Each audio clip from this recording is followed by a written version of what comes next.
அவ்வளவு நேரம் அமைதியாக இருந்த வாணி வாயை திறந்தாள். எங்களை நம்புறதும் நம்பாததும் உங்கள் விருப்பம். ஆனால் ரேடியன்ஸ் மற்ற அமைப்புகள் மாதிரி கிடையாது. நாங்கள் ஒரு விஷயத்தை செஞ்சால் நேர்மையாக அதை நாங்கள் தான் செஞ்சோம்னு ஏற்றுக்குவோம். அதே சமயம் செய்யாத ஒரு விஷயத்துக்காக எங்களால் பொறுப்பேற்றுக்க முடியாது என அவள் நிதானமாக கூற, ஊர்க்காரர்கள் அனைவரும் ஒருவர் முகத்தை ஒருவர் பார்த்து கொண்டனர். அவள் சொன்னதன் அர்த்தம் தெளிவாக இருந்தது. அவர்கள் தங்களை பற்றி மற்றவர்கள் என்ன நினைக்கிறார்கள் என்பதை பற்றி ஒருபோதும் கவலைப்படவில்லை. அதே சமயம் காரணமே இல்லாமல் அவர்கள் இப்படி ஒரு விஷயத்தை செய்ய வேண்டிய அவசியமும் இல்லை. ஆனால் அங்கிருந்த சிலர் அதை புரிந்து கொள்ளாமல், இப்போ என்ன எங்களெல்லாம் முட்டாள்னு சொல்கிறியா? ஒரு பொண்ணாக இருந்துக்கிட்டு எங்களை இப்படி அவமானப்படுத்துறதுக்கு உனக்கு எவ்வளோ நெஞ்செழுத்த இருக்கணும் என்று கத்த. அப்போதும் ஹரீஷ் அமைதியாகவே வர, அவன் மனதில் என்ன நினைக்கிறான் என்பது புரியாமல் அனைவரும் குழம்பினார்கள். ஹரீஷ் எதுவும் பேசாமல் அந்த மலையடிவாரத்தை நோக்கி நடக்கத் தொடங்க ரேடியன்ஸ் மெம்பர்களும் அவனை பின்தொடர்ந்து சென்றனர். அந்த மலை அடிவாரத்தை அடைவதற்கு கொஞ்சம் முன்னால் நின்ற ஹரீஷ் திரும்பி தன் ஆட்களை பார்த்தான். நீங்கள் எல்லாரும் இந்த போருக்கு தயாரா? சடனாக தன் ஆழ்ந்த குரலில் அவன் கேட்க, தங்களையும் மீறி எல்லோரும் ஆமாம் என்று தலையாட்டினார்கள். பாரி சகோதரர்களை தவிர மற்றவர்களுக்கு அவனை யார் என்று கூட அடையாளம் தெரியவில்லை. ஆனாலும் அவனுடைய ஆளுமையான தோற்றமும் ஆழ்ந்த குரலும் அவர்களை மயக்கி தானாகவே தலையாட்ட வைத்தது. குட், இதில் பின்னாடி இருக்கிற பாதி பேர் இங்கேயே நில்லுங்க, மீதி பேர் மட்டும் எங்களை ஃபாலோ பண்ணி வாங்க சொன்ன ஹரீஷ் பாரி சகோதரர்களை திரும்பி பார்த்தான். உங்கள 4 பேர் மட்டும் என் கூட மலையேறுங்க.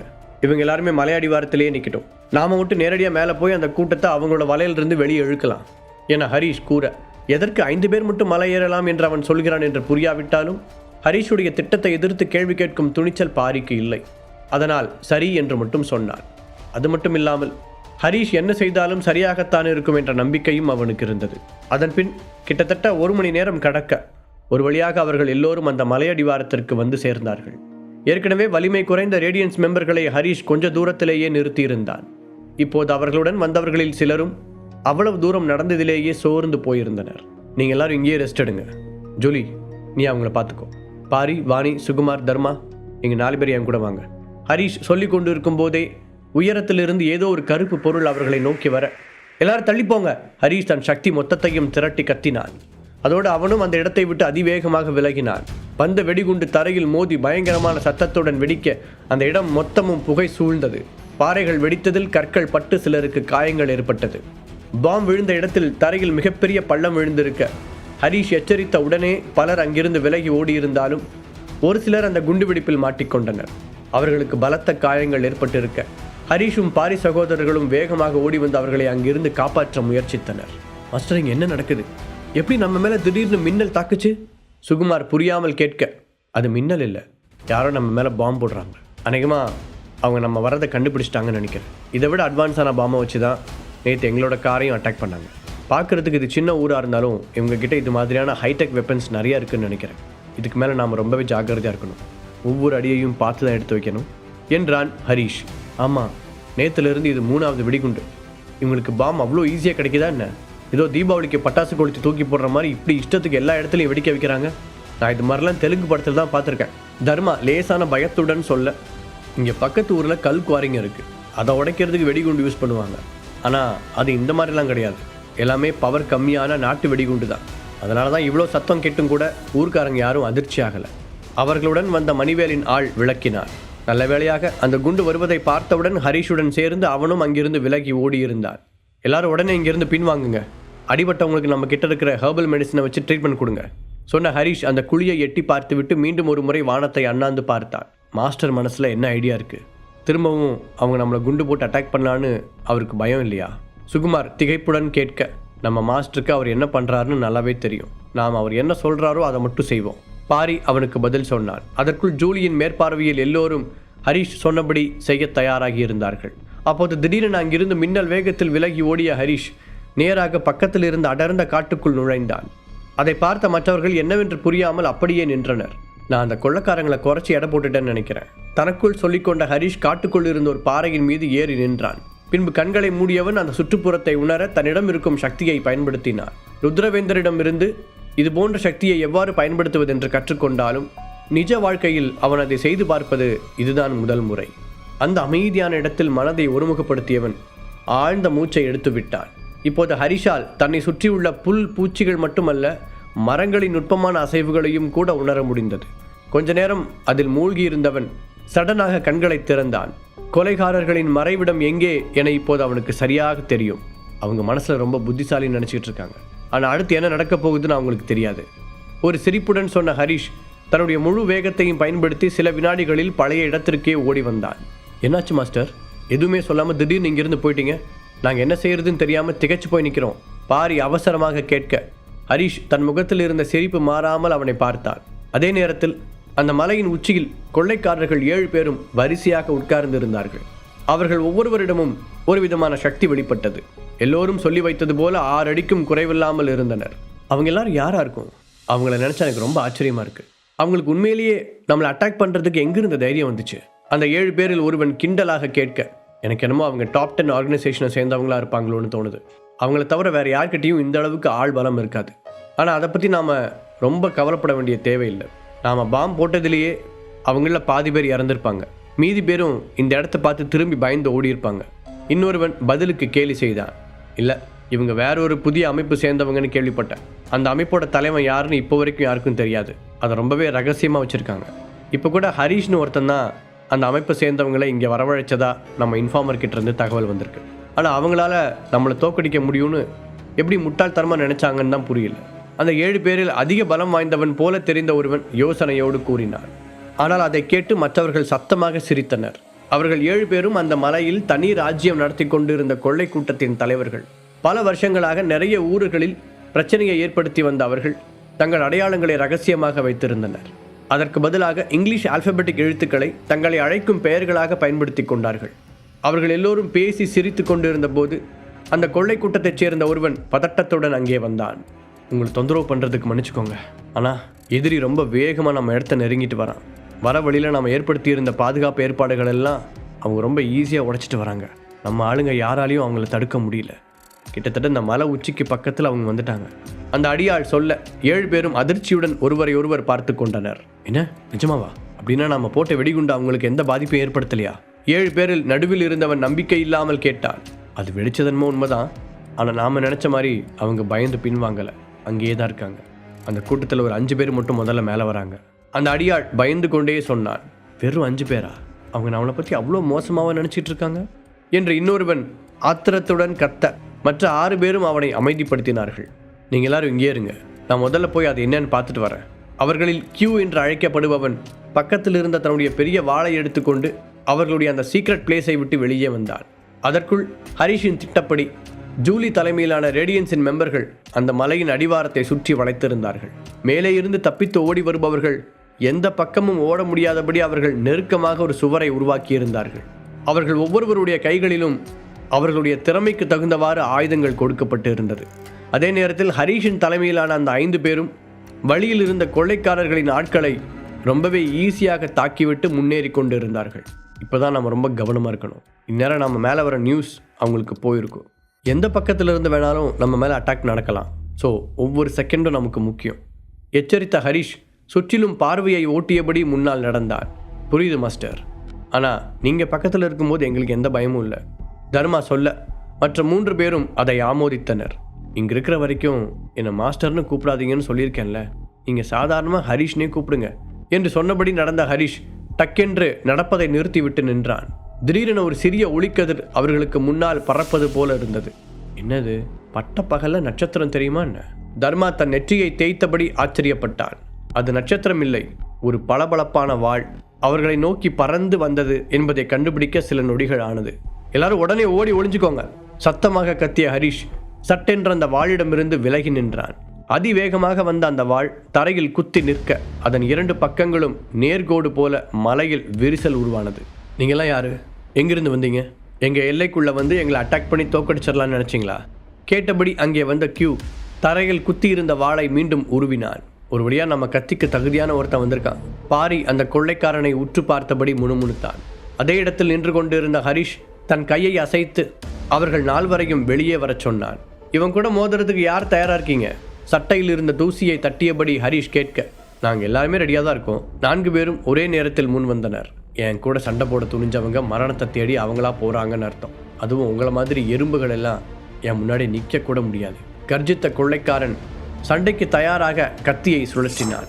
அவருடைய கண்களில் ஹரிஷ் உட்பட 5 பேரையும் ஒரே நேரத்தில் கொல்லும் வெறி வெளிப்பட்டது. அவன் தன் கத்தியை சுழற்ற பாரி முதலில் சென்று அவனுடன் சண்டையிடத் தொடங்கினான். 2 பேரும் சரி சமமாக மோதிக்கொள்ள அந்த சண்டை நீண்டு கொண்டே போனது.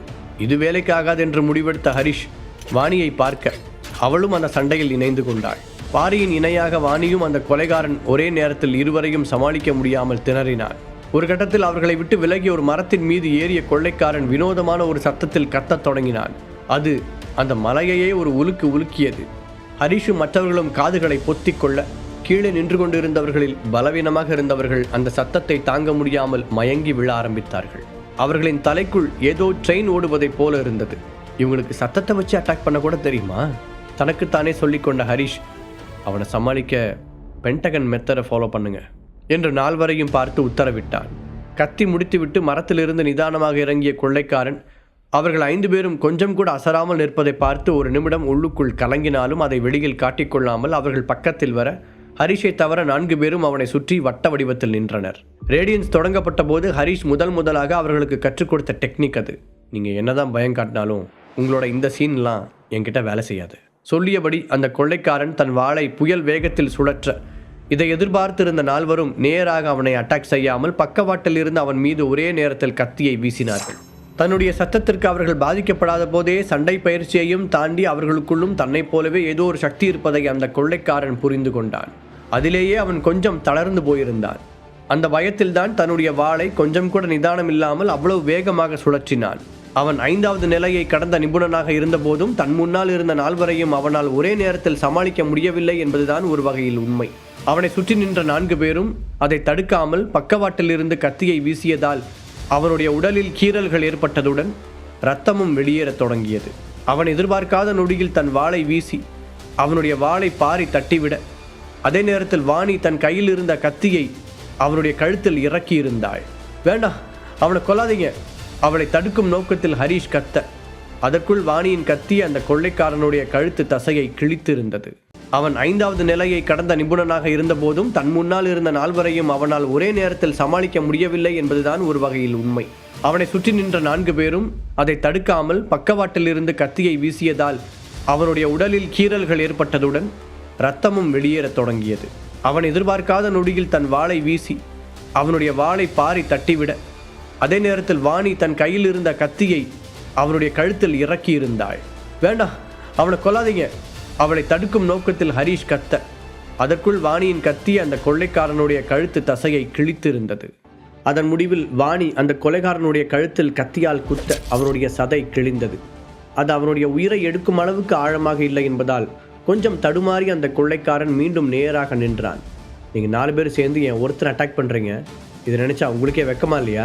கொள்ளைக்காரன் கழுத்தை பிடித்தபடி ஆவேசமாக கத்த, தம்பி, காதல்லையும் போர்லையும் எல்லாமே நியாயம்தான். சொல்லப்போனால் இப்போ நான் தான் உன் உயிரை காப்பாற்றியிருக்கேன் சொன்ன ஹரிஷ் கண்ணிமைக்கும் நேரத்தில் அவனுடைய வாயில் தயாராக வைத்திருந்த எலும்பு கடிக்கும் மாத்திரையை போட்டு விட்டான். எத்தனை அப்பாவி மக்களை இது வரைக்கும் நீ கொண்டிருப்ப, அதுக்கு கொஞ்ச நேரம் தண்டனை அனுபவிச்சுட்டு அதுக்குள்ளே நான் போய் உன்னோட கூட்டாளிகளை மீட் பண்ணிட்டு வரேன் சொல்லிவிட்டு ஹரிஷ் மீண்டும் நடக்கத் தொடங்க மற்ற 4 பேரும் அவனை பின்தொடர்ந்தனர். அவ்வளவு வழியில் துடித்த போதும் தங்களுடைய சீக்ரெட் பிளேஸை நோக்கி ஹரிஷ் செல்வதை பார்த்த அந்த கொள்ளைக்காரன் அதிர்ச்சி அடைந்தார். எங்கள் ஆளுங்களை தவிர யாருக்குமே நாங்கள் மறைஞ்சிருந்த ரகசியம் தெரியாது. அப்படி இருக்கும்போது இவன் இப்படி சாதாரணமாக ஏதோ ரொம்ப தெரிஞ்ச மாதிரி அந்த இடத்துக்கு பார்த்து கரெக்டாக நடந்து போகிறான்.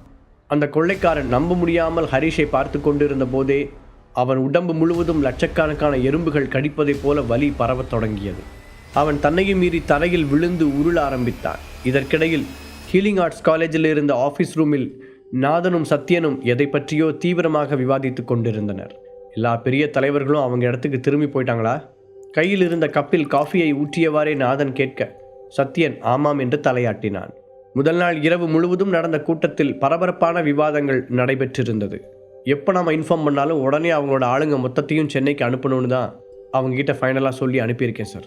அதுக்கு அவங்க எல்லாருமே ஓகேன்னு பதில் சொல்லிட்டு தான் போயிருக்காங்க என்று கூறிய சத்யன் இன்னும் எதையோ சொல்ல வந்தான். ஆனால் ஒரு தயக்கத்துடன் நிறுத்தி கொண்டான். நீங்கள் என்ன சொல்லணும்னு நினைக்கிறீங்களோ அதை தாராளமாக சொல்லலாம் சத்யன். உங்கள் மனசில் என்ன ஓடுது? நாதன் நேரடியாக அவனை பார்த்து கேட்டார்.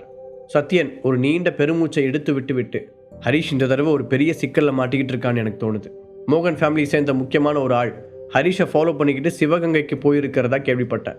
என்று அவன் சொல்லி முடிக்கும் முன்பே நாதனின் கைகள் நடுங்க காஃபி கப் கீழே விழுந்து உடைந்து சிதறியது. என்ன சொல்றீங்க சத்யன், இது கன்ஃபார்ம் நியூஸ் தானா? நாதன் கவலையுடன் கேட்டார். இத்தனை நாட்களாக வெளியுலகத்திற்கு தெரியாமல் வாழ்ந்த மோகன் குடும்பம் திடீரென சிட்டிக்குள் வந்து ஏதேதோ செய்கிறார்கள் என்றால் விஷயம் ரொம்ப பெரியது என்று அவருக்கு புரிந்தது.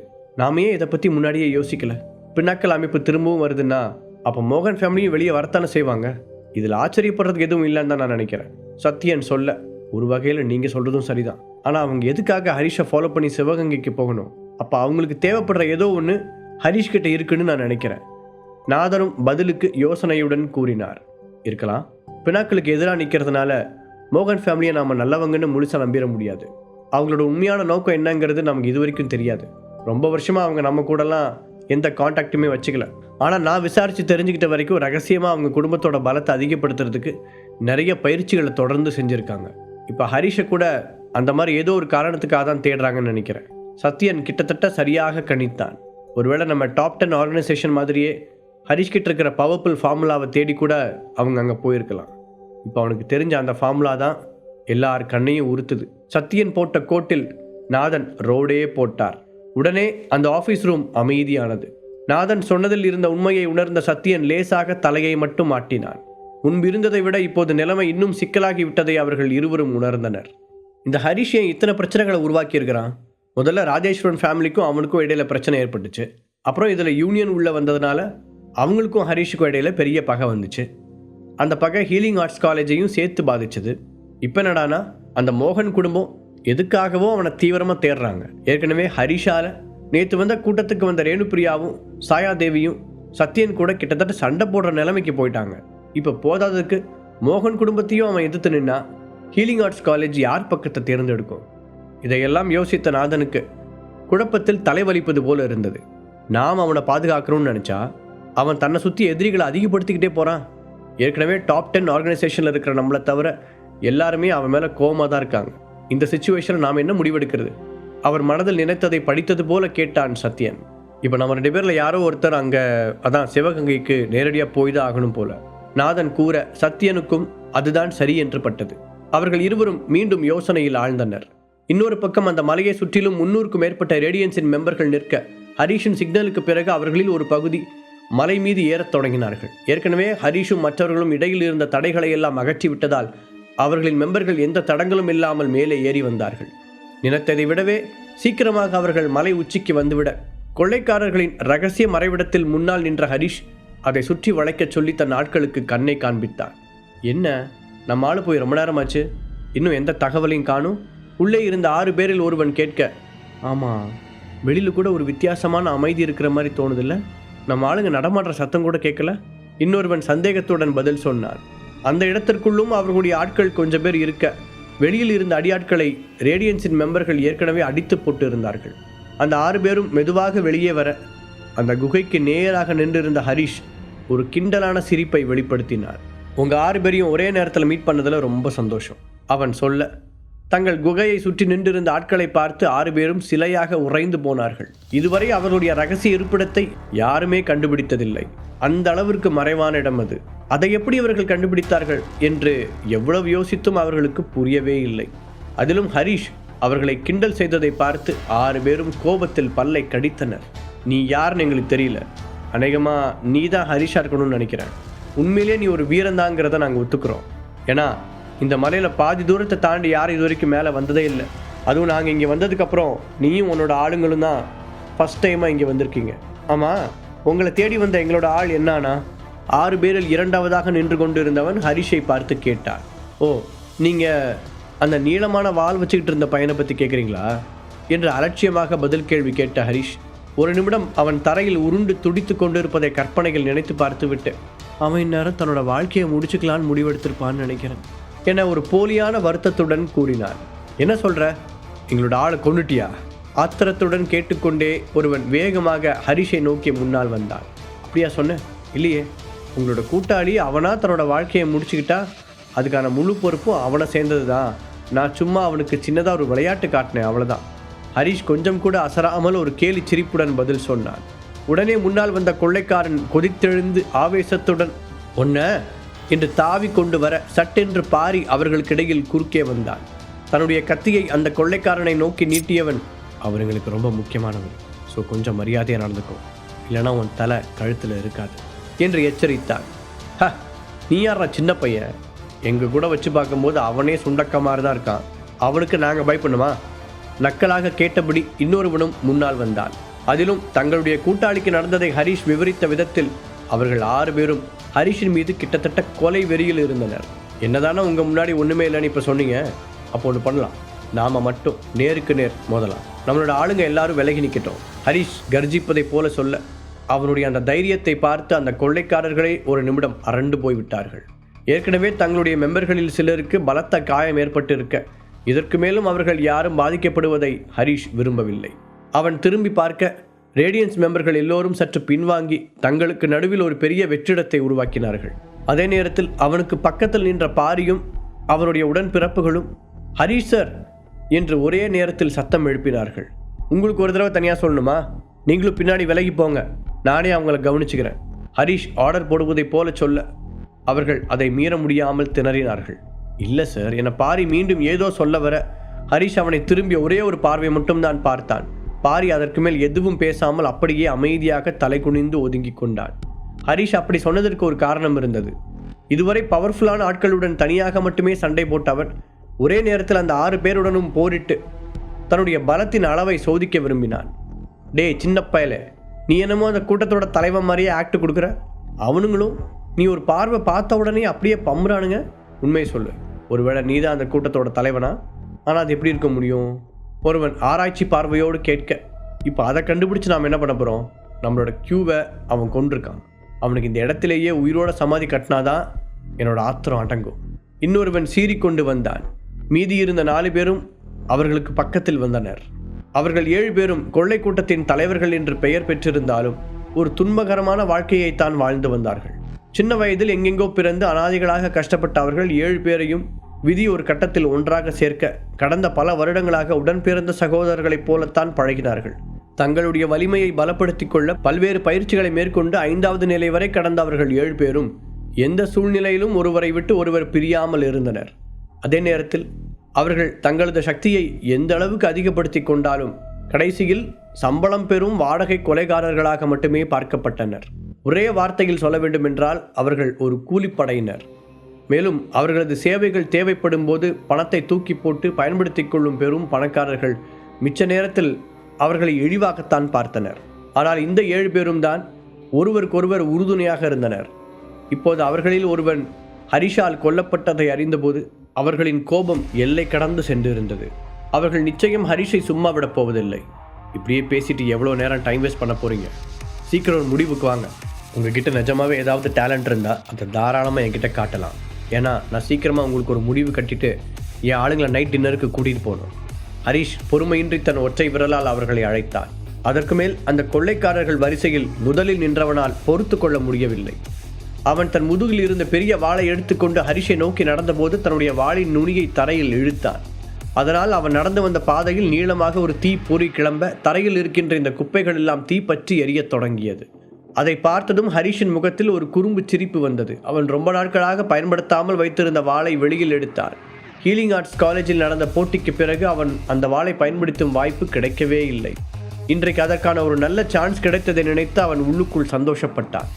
யாருமே எதிர்பார்க்காத நொடியில் அந்த கொள்ளைக்காரன் தன் வாளை வீச கண்ணிமைக்கும் நேரத்தில் ஹரிஷ் அதை தடுத்திருந்தான். 2 வாள்களும் மோதிக்கொண்ட வேகத்தில் காதை கிழிக்கும் ஒரு சத்தம் உருவானது. உங்ககிட்ட உண்மையிலேயே கொஞ்சம் டேலண்ட் இருக்க தான் செய்து போல. பரவாயில்ல, இந்த சண்டை கொஞ்சம் சுவாரஸ்யமாக தான் போகும்னு நினைக்கிறேன். ஹரிஷ் மனதிற்குள் எதிரியின் திறமையை கணித்தபடி தன்னுடைய பாராட்டை வெளிப்படையாக கூறினான். சண்டையே இப்போதான் ஆரம்பிச்சிருக்கு, அதுக்குள்ள ஒரு முடிவுக்கு வந்துட்ட எப்படி? கேட்டுக்கொண்டே தன் வாளை பின்னால் இழுத்து மீண்டும் ஹரிஷின் காலை நோக்கி வீசினான் அவன். அதே நேரத்தில் இன்னும் 2 தங்கள் வாள்களை உருவிய வேகத்தில் ஹரிஷின் தோள்பட்டையை நோக்கி வீச 3 வாள்களும் ஒரே நேரத்தில் அவனை நோக்கி மின்னல் வேகத்தில் வந்தது. முழு கதையையும் கேட்டு மகிழ பாக்கெட் FM APP டவுன்லோட் செய்யுங்கள்.